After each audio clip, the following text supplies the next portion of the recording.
নমস্কার বন্ধুরা, আজ আপনাদের সঙ্গে মাত্র 10 মিনিটের মধ্যেই দুর্দান্ত স্বাদের একটি নিরামিষ পনিরের রেসিপি শেয়ার করব।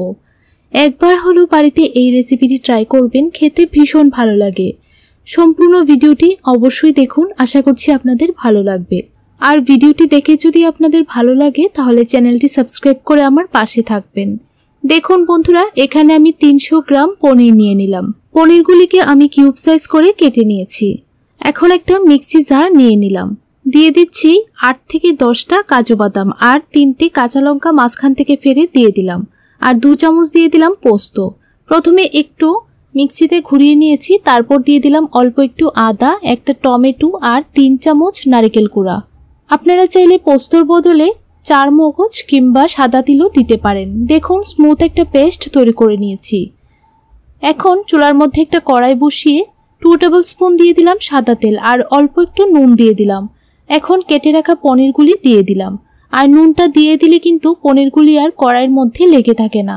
দেখুন যখন পনিরের কালারটা এইরকম চলে আসবে তখনই নামিয়ে নিতে হবে। ভালো করে তেল ছেঁকে সবগুলি পনির তুলে নিলাম। এখন একটা বাটির মধ্যে গরম জল নিয়েছি, গরম জলের মধ্যে সবগুলি পনিরের টুকরো দিয়ে দিলাম। তাহলে কি হয়, পনিরগুলি অনেকটাই সফট থাকে। আর অল্প একটু নুনও দিয়ে দিয়েছি।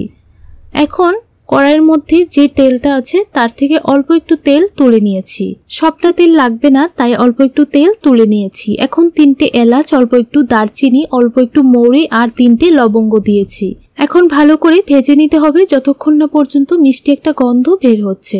এখন দিয়ে দিচ্ছি পেস্ট করে রাখা মশলাটা। প্রায় 2 মিনিটের মতো গ্যাসের ফ্লেমটা লোতে রেখে মশলাটা কষিয়ে নিতে হবে যতক্ষণ না পর্যন্ত মশলা থেকে তেল ছেড়ে দিচ্ছে। দেখুন 2 মিনিট ভালো করে কষিয়ে নিয়েছি। কষাতে কষাতে কিন্তু অনেকটাই তেল ছেড়ে দিয়েছে।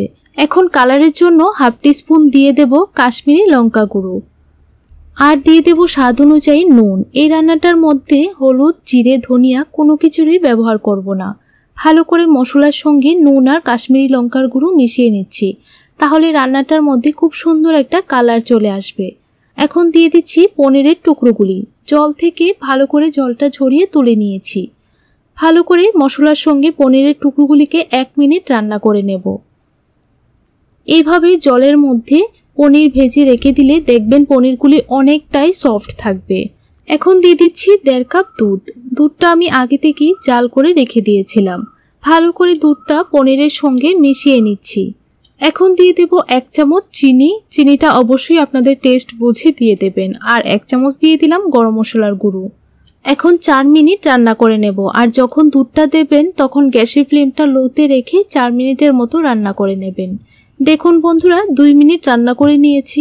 ঝোলটা কিন্তু অনেকটাই শুকিয়ে গিয়েছে, অনেকটাই কিন্তু ঘন হয়ে গিয়েছে। এখন অল্প কিছু কাসুরি মেথির পাতা দিয়ে দিলাম। আরও একটু সময় রান্না করে একটা প্লেটের মধ্যে নামিয়ে নেব। এইভাবে দুধ পনির রান্না করে খেয়ে দেখবেন, খেতে ভীষণ ভালো লাগে। বিরিয়ানি, পোলাও, ফ্রাইড রাইস যে কোনো কিছুর সঙ্গেই মানাবে, বা পরোটার সঙ্গেও তৈরি করে পরিবেশন করতে পারেন। দেখুন বন্ধুরা, একটা প্লেটের মধ্যে নামিয়ে নিলাম। রেসিপিটি আপনাদের কেমন লাগলো কমেন্ট করে জানাবেন। ভালো লাগলে চ্যানেলটি সাবস্ক্রাইব করে আমার পাশে থাকবেন। তাহলে আজকের জন্য এতটুকুই। দেখা হবে নতুন আরেকটি রেসিপি নিয়ে। আপনারা সবাই ভালো থাকবেন, সুস্থ থাকবেন।